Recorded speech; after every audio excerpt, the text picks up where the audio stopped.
Communism in its nature opposes the traditional European values that held Europe for centuries. From these values, Europe, particularly its western part, emerged at the top of the world domination. Arts, architecture, culture, music, theology, technology, organization.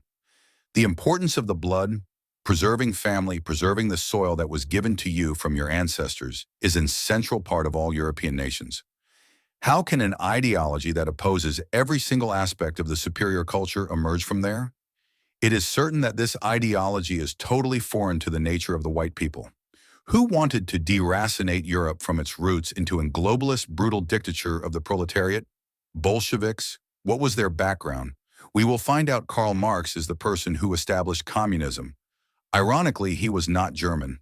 Karl Marx came from the Jewish family. His grandfathers were rabbis, while his dad supposedly converted to Lutheranism. It is an established fact that many Jews practice crypto-Judaism after converting for interest to Christianity. Regardless of their theological beliefs, Judaism is far more than religion. Judaism is the collection of the Jewish history. Jews don't believe in heaven, they want to bring heaven down to earth. So, going to heaven has never been our goal. And in that sense, Judaism is not a religion. Instead of wanting to go to heaven, which is the goal of most religions, Judaism wants to bring God down to earth. The thing that is important here is that Karl Marx was an ethnic Jew. Jews are not Europeans. They settled for economic interests in Germany. They refused to integrate into German peoples. Thus, they live in Germany, but their personal interest is more important than the one of the Germans. So, a person with nomadic background of his family would find his way to exist in the strong nationalistic Europe by spreading the ideas that benefit him. Communism radicalized the poor to hate their richer kinfolk, so it really separates classes. It creates separations in the nations. It preaches the equality for everyone, the destruction of private property. Is it really a coincidence that a Jew who could not own property in foreign land preaches the destruction of private property? It preaches the equality of genders, while evidently women and men are different in their functions. But what did he believe? We will now conclude that his ideas were undoubtedly anti-European. About religion, he cowardly avoided to critique Christianity directly. But he said, and I quote, "Religion is the opium of the people." Contribution to the Critique of Hegel's Philosophy of Right, 1844. He saw Catholic, Protestant, and Orthodox churches as a stronghold of the European identity.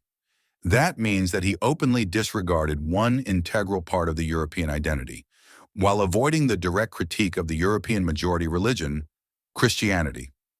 All in order to avoid the backlash from the religious working class of that time. About family, he wrote, "The bourgeois family will vanish as a matter of course when its complement, property, vanishes." By bourgeois family, he means middle-class property-based family.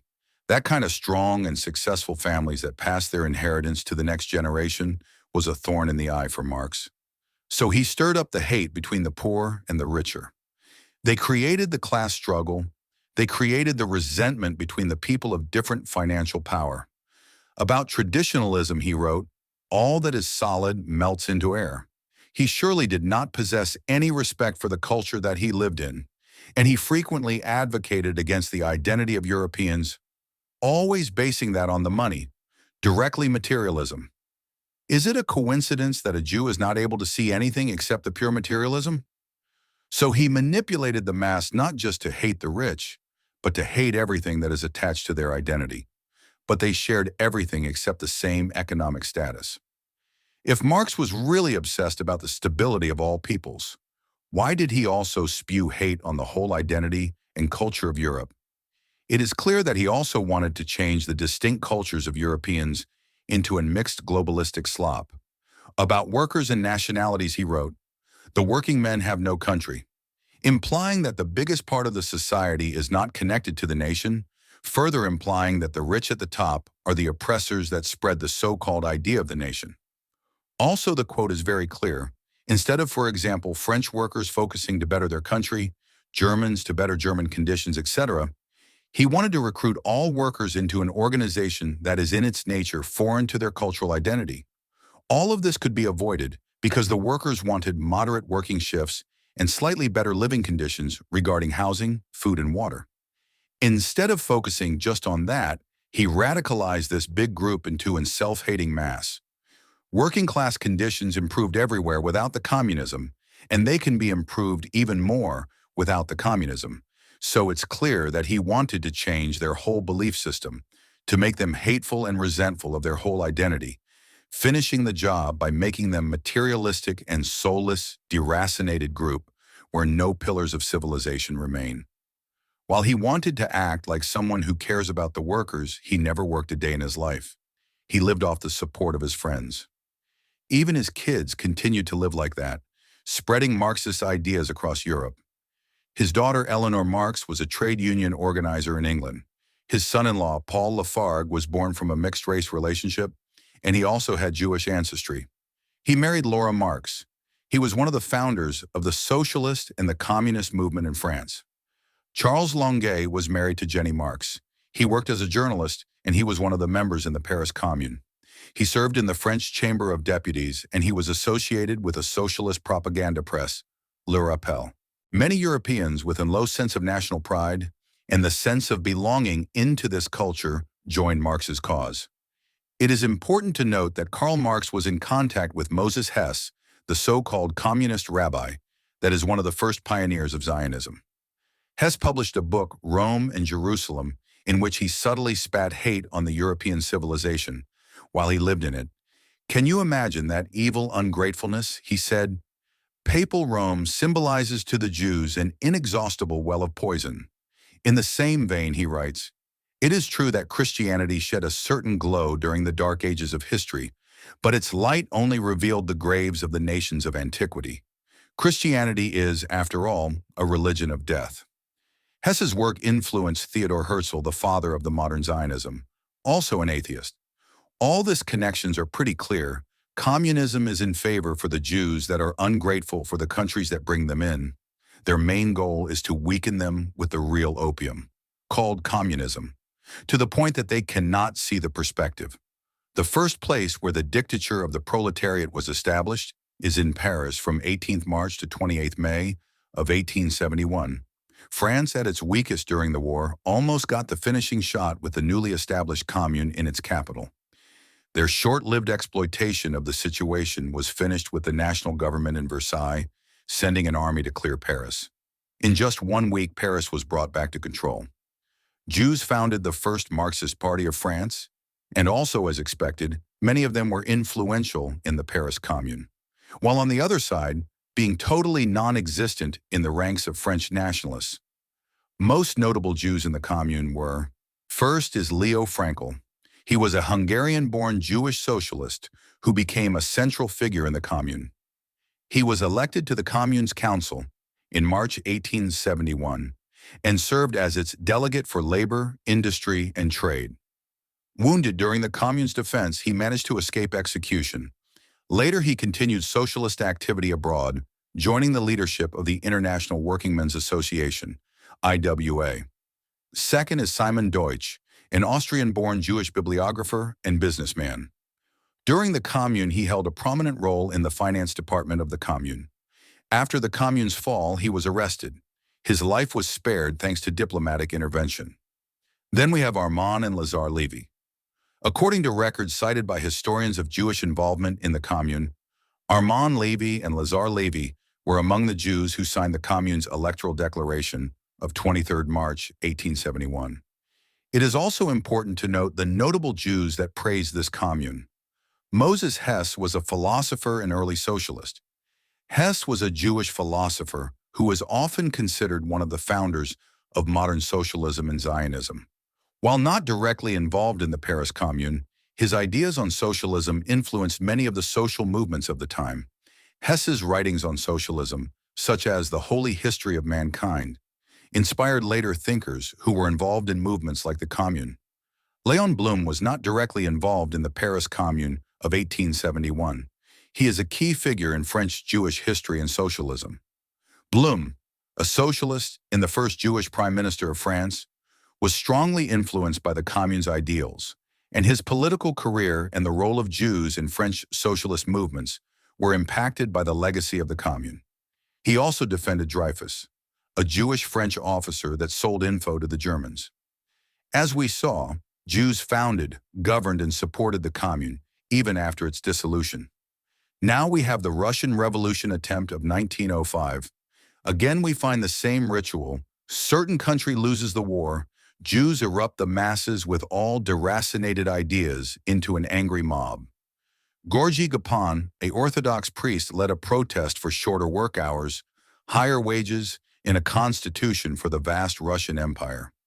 Protest ended in blood, with the harsh intervention of the military.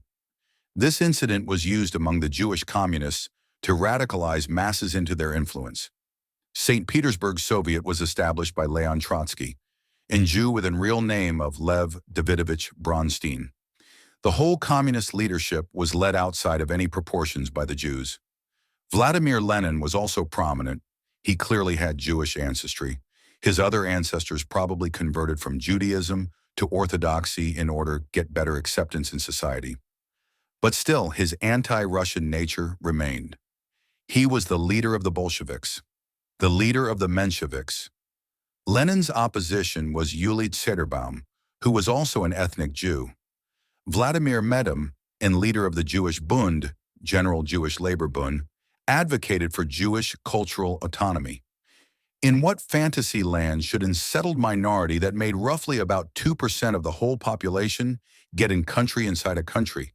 Why would the Russian man, Herrenvolk of his land, give the territory for the Jews? Major organizer of strikes and socialist education in Minsk and Vilna was Esther Frumkin, Arkady Kramer. Influential in early socialist organization in Lithuania, and Belarus, was founder of the Bund with the real name of Lev Rosenfeld. He helped coordinate underground printing and organization in 1905. Grigory Zinoviev, also known as Hirsch Apfelbaum, was an early associate of Lenin, propagandist, and party organizer during the 1905 struggles. Yakov Sverdlov, Bolshevik organizer who worked in underground networks in Nizhny Novgorod, Ural region, and Volga towns. Moisey Uritsky was a Menshevik working in the Baltic regions. Mikhail Liber, or better, Mark Lieberman, was a signatory of the St. Petersburg Soviet founding and a Bonn representative. Pavel Axelrod was also one of the founding fathers of Russian Marxism and a senior Menshevik leader. Vera Zasulich, who joined the Mensheviks, had Jewish heritage. She helped to bridge old and new revolutionary generations. The Bund was extremely important in 1905, particularly in Warsaw, Vilna, Minsk, Odessa, Riga. Notable Bundists include Semyon Diemenstein, a Bund activist, later involved in Soviet nationalities policy. Israel Lazarevich Gelfand, economist and strategist, helped develop theories of permanent revolution. Latvians and Bundists in Riga, Ijab and Meyer Zalkin, helped organize some of the most militant uprisings in the Baltics. Odessa leaders played major roles during 1905 pogroms and strikes, so the Jewish-led Bund was one of the most influential groups during the 1905. Boris Savinkov, a terrorist of SR Combat Organization operative. He organized many assassinations, e.g. von Pleva. He had a Jewish wife. Again, as we see, there is no patriotism in communism. All that we can find are Jews at the top, and many people with no sense of national or religious identity around them. Except Jews, we see that another father of Russian Marxism that is in fact a Tatar, Georgy Plekhanov. All other communists that opposed Lenin and Trotsky were crushed over time. The October Revolution of 1917 was successful, and we see the same principle for the third time. Russia, weakened during war, demoralized by the disproportionately Jewish-led newspapers, was again at the beginning of the new revolution. Tsar Nicholas II refused meaningful reforms and rejected parliamentary power, leaving the Duma weak and frustrated. His personal command of the army tied him directly to Russia's growing list of military disasters. Russia suffered enormous casualties at Tannenberg, the Masurian Lakes, and the Brusilov offensive. Morale disintegrated. Desertion became epidemic. Several forces were rising: liberals, socialist parties, including Bolsheviks, Mensheviks, SRs, and national minorities, pushing for autonomy, peasants angered by land shortages. All of these groups were vulnerable to the Jewish propaganda. October Revolution was made possible by the circumstances caused by the February Revolution. The spark came from bread riots in Petrograd. Women textile workers initiated the protests on International Women's Day, soon joined by hundreds of thousands. Strikes turned into mass demonstrations. Soldiers began refusing orders to fire. By March 2nd, Nicholas II abdicated. For the first time in 300 years, the Romanov dynasty ended. This was the results of Jewish manipulation through decades. People became brainwashed to the point that they could not see the core of communism. The rise of the Bolsheviks started in April 1917. Lenin arrived in Petrograd and issued the April Theses, demanding all power to the Soviets, immediate peace, land to peasants, workers' control of factories. His radical message was spread as the war worsened and the provisional government faltered. During July, a premature uprising by workers and soldiers happened. The Bolsheviks were temporarily repressed.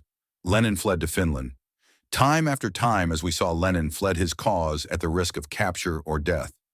This says more than anything about his nature. 25th of October 1917, the Jewish-led Bolsheviks launched a coordinated uprising, seizing telegraph offices, taking bridges, capturing the Winter Palace. The provisional government collapsed with remarkably little bloodshed in Petrograd. The Soviets declared a new government, the Council of People's Commissars, Sovnarkom, headed by Lenin. In the Bolshevik circles, Jewish power was notorious.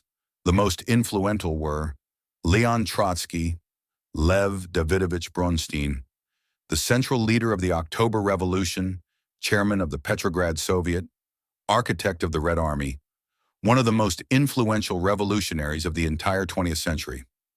Lev Borisovich Rosenfeld, Bolshevik leader, member of the First Politburo, key organizer in Moscow during 1917. Grigory Zinoviev, or Hirsch Apfelbaum, early Bolshevik, head of the Petrograd Soviet after 1917, later chairman of the Comintern.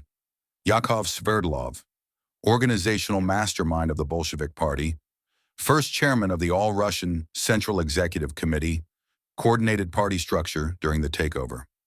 Moisey Uritsky, Bolshevik security and military organizer in Petrograd, head of the Petrograd Cheka in 1918.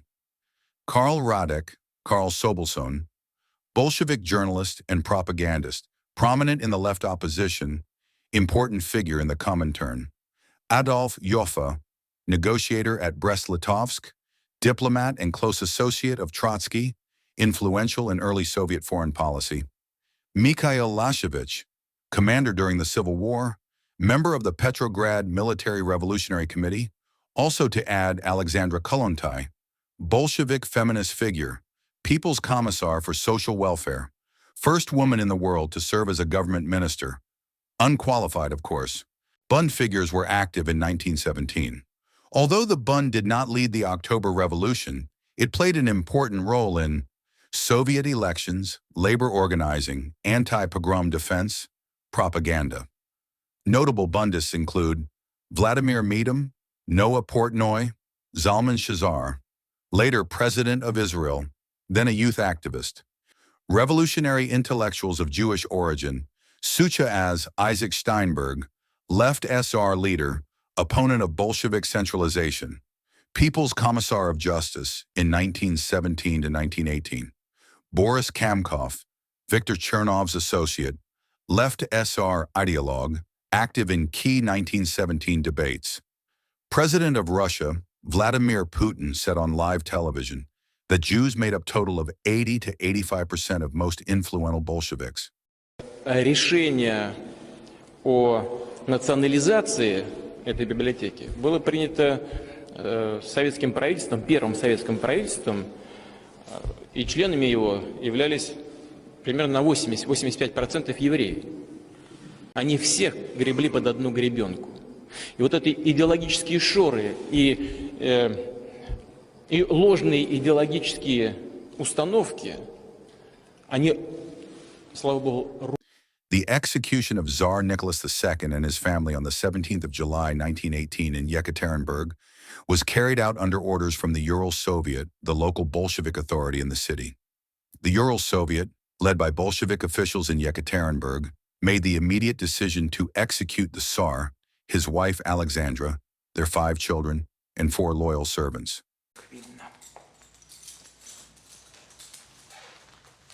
Решением исполкома Уралсовета вы, Николай Александрович, и ваша семья приговорены к смерти и сейчас будете расстреляны. Что? Что вы сказали? Повторите. Господи, прости их, не ведают, что творят. Key local Bolsheviks involved: Philip Goloshchokhin, a Jew, who was a chairman of the Ural Soviet, main local authority; Yakov Yurovsky, a Jew, who was commander of the execution squad, head of the Ipatiev house where the family was held. A Jew. The decision was reportedly approved or at least supported by higher authorities in Moscow, although there is some historical debate. Some historians argue that Lenin and the Bolshevik Central Committee were aware and tacitly approved, fearing that the advancing White Army might rescue the royal family. The Russia fell into one of the most ruthless dictatorships ever witnessed in human history. All non-communist sympathizers were brutally killed. Their families were killed. They were sent to Siberia. Jewish-led propaganda frequently made fun of the Russian heritage and Orthodox Church. But regardless of all this ethnic persecutions, anti-Semitic laws were made. It is important to note that Trotsky coined the term racism. All the fruits of this regime can be seen in the Holodomor genocide, a forced starvation of Ukrainians during the 1930s. Stalin and so-called Georgian called out the forcible collectivization of land and grains. Lazar Kaganovich, the first secretary of the Communist Party in Ukraine, supervised grain requisition and enforcement of collectivization. Vladimir Molotov, atheist, married to Polina Zemchuzhina, who was of Jewish origin. His role was chairman of the Council of People's Commissars, oversaw Soviet policy, including grain requisition. To this day, this unstable race refuses to recognize the Holodomor genocide. Also, Genrikh Grigorievich Yagoda was a Soviet secret police official who played a major role in the early Soviet security apparatus, particularly under Joseph Stalin. He is a historically significant figure, especially in connection with the NKVD, political repression, and show trials. He was a Jew. The German Revolution of 1918 to 19 was a pivotal moment in German history, following the end of World War I and the collapse of the German Empire. As we can conclude, communists attacked Germany from within, firstly at the end of war, making the strikes at ammunition factories, and then right after the shameful Treaty of Versailles. The revolution led to the abdication of Kaiser Wilhelm II, the establishment of the Weimar Republic, and significant social and political upheaval. During this period, Jews were involved in the revolutionary movements within leftist political groups, due to their prominence in socialist and communist movements in Germany at the time. It is important to note that even the German founder of Social Democrats opposed this visibly Jewish occupation government. While Jews were not the only participants in the revolution, yet they played a disproportionately prominent role at just the 2% of population, particularly within the Spartacist uprising and the socialist and communist factions that sought to reshape German society. Below are some of the most influential Jewish figures associated with the German Revolution of 1918 to 19. Rosa Luxemburg was the leader of the Spartacist uprising, co-founder of the Spartacist League and the Communist Party of Germany, KPD. Rosa Luxemburg was born into a Jewish family in 1918 Poland, then part of the Russian Empire, and became one of the most important figures in the socialist and communist movements in Germany. She was highly conspiring in her speeches, passionate revolutionary, and an outspoken critic of German culture, religion, and national goals. Luxemburg co-founded the Spartacist League alongside Karl Liebknecht in 1916. During the German Revolution of 1918 to 19, she became one of the leaders of the Spartacist uprising in January 1919, which aimed to establish a socialist republic in Germany. The uprising was crushed by the newly formed Weimar government, Luxemburg, and Liebknecht were captured and murdered by right-wing paramilitary forces. Rosa Luxemburg's legacy as a revolutionary thinker and leader continues to be influential among communists. She remains a symbol of both revolutionary manipulation and the harsh realities of the consequences for her actions. Paul Levi was the leading member of the KPD, successor to Luxemburg and Liebknecht. He was another Jewish revolutionary who played an important role in the German Communist Party. Born in 1883, Levy was a member of the Spartacist League and became the leader of the KPD after the deaths of Luxemburg and Liebknecht. He was deeply engaged in the political struggles following the revolution. He became the leader of the KPD after the uprising's failure, attempting to continue the fight for a socialist government in Germany. He played a role in shaping the development of the KPD.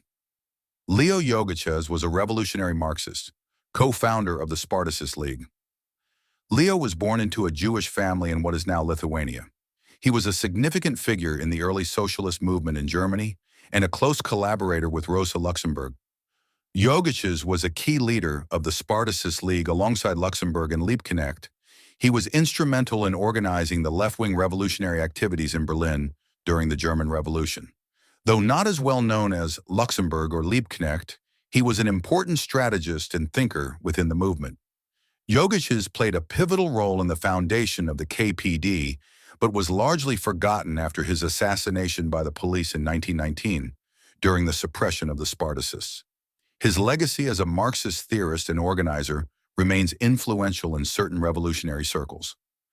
Clara Zetkin was a communist and women's rights activist and leader of the KPD.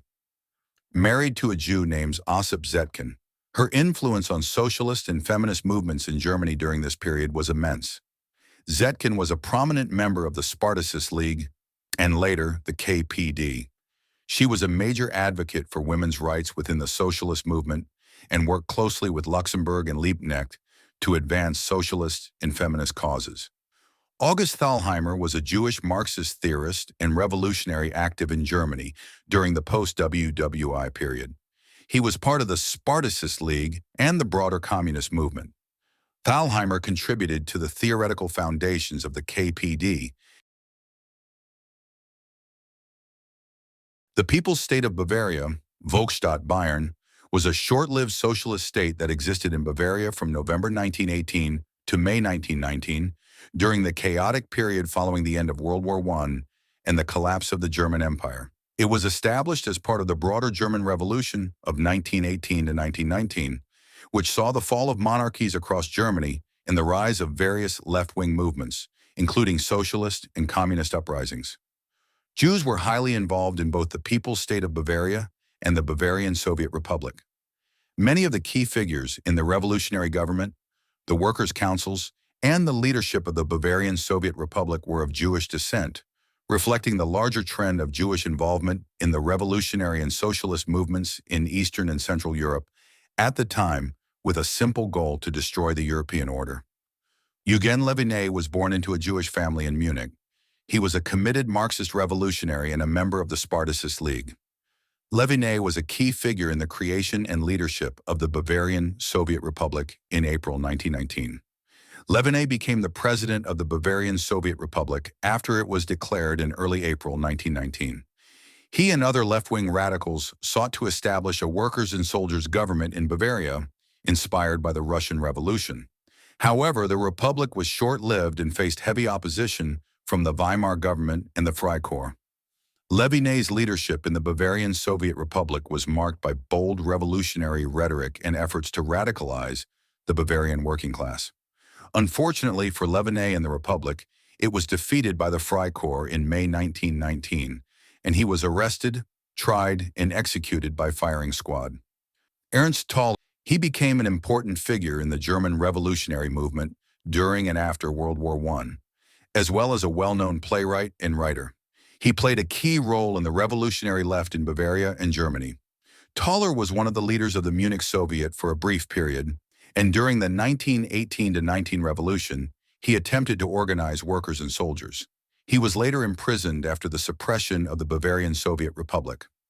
Toller's writings and plays about the revolution made him a famous figure in German left-wing literature. He later went into exile and continued his activism as a leftist intellectual. Gustav Landauer was a prominent figure in German anarchism and socialism. He was a co-founder of the German Anarchist Federation and had significant influence on the intellectual direction of the Bavarian Soviet Republic.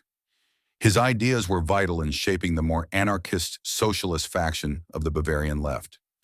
Landauer was an advocate for the direct action of workers and a more decentralized form of socialism, which aligned with the goals of the Bavarian Soviet Republic. He was involved in the negotiations during the early days of the revolution and became one of the more visible leaders of the People's State of Bavaria. Landauer's influence was felt both within the anarchist movement and among more radical socialists. He was eventually killed by right-wing forces, the Freikorps, during the suppression of the Bavarian Soviet Republic. Kurt Eisner was a key figure in the establishment of the PSB. Eisner was a member of the Independent Social Democratic Party, USPD, which was more left-wing and radical compared to the mainstream Social Democratic Party, SPD. The USPD had split from the SPD in 1917 over the issue of support for the war and was now pushing for a more revolutionary socialist agenda. Just another Jewish propagandist being assassinated by the right-wing defenders. The Bavarian Soviet Republic, Bayerische Räterepublik, was a short-lived revolutionary state established that followed after the dissolution of the People's State of Bavaria. It existed from April 6 to May 3, 1919. It emerged after the assassination of Bavarian Prime Minister Kurt Eisner, a Jew whose independent social democratic government had overthrown the Wittelsbach monarchy in November 1918. Anarchists took the initiative at the beginning. Ernst Toller was de facto the leader. Gustav Landauer was the commissioner for enlightenment and public instruction. Erich Mühsam was the agitator. All of them were Jews. After the anarchists were ousted, the communists, aligned more closely with the Bolshevik model, took over and tried to impose revolutionary brutality that we saw in the Russian Revolution. Eugen Leviné was the head of the state. Max Levien was the communist leader. Tobias Axelrod, who was the main guy in the foreign affairs. Again, everyone was openly Jewish except Rudolf Egelhofer, who was the head of the Red Army. But none of these people looked German or Russian. It is very plain that many of their ancestors converted for interest. In late April 1919, Freikorps units, right-wing paramilitaries, and regular army troops attacked Munich. Street battles and executions started. By May 3rd, the Republic was crushed. Around 600 activists and civilians were killed in reprisals. Eugen Leviné was executed in June 1919. Gustav Landauer was beaten to death in prison. Others fled, were imprisoned, or went into exile. On the 8th of November 1918, a major council in Dresden deposed the monarchical government. The King of Saxony, Frederick Augustus III, fled and formally abdicated on the 13th of November 1918, ending the monarchy. A provisional People's Commissariat, or council government, was set up on the 15th of November 1918, initially led by the socialist Richard Lipinski, USPD. The surname Lipinski is found in Polish or Jewish communities. Georg Gradnauer, an SPD politician. After Lipinski, Gradnauer became the leading figure and, once elections were held, became the first constitutional minister-president of Saxony. He was a Jew. It is notable to point out that during the Great War and after the Treaty of Versailles, the whole region of Saxony was influenced by the Georg Arnhold, a very prominent Jewish banker, and by von Klemperer banking family. In 1914, Victor von Klemperer took over the management of the Saxon head office of the Dresdner Bank, making him de facto a leading financial figure in the region.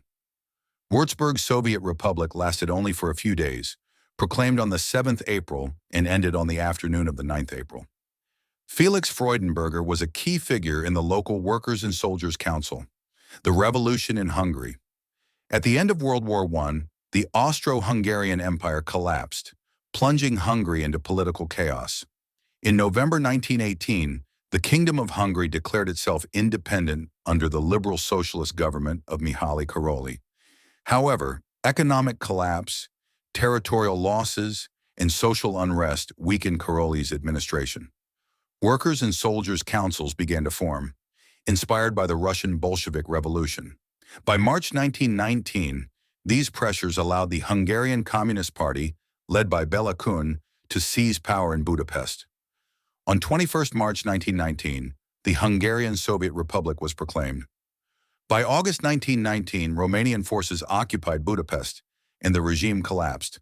Thousands of communists, including Bela Kun, fled abroad. Now it starts to get interesting. Bela Kun, the leader, was a Jew. Tibor Samueli was the organizer of the Red Terror, a Jew. Gyula Hevesi, the Minister of Education, a Jew. Sandor Garbai, the official chairman of the Hungarian Soviet Republic, a Jew. Gino Landler, the People's Commissar for Defense, a Jew. Zoltan Ronai, Minister of Interior and influential in state security and council administration, a Jew. Otto Korvin, a minister without portfolio, a Jew. Karol Ivantus, Commissar of Agriculture, responsible for the confiscation of people's land, also a Jew. Rosika Schwimmer, a so-called female rights activist, a Jew. Bela Vago, a commissar and organizer in Budapest during the Soviet Republic, a Jew. Erno Garami, another prominent Jew. The list can continue until tomorrow.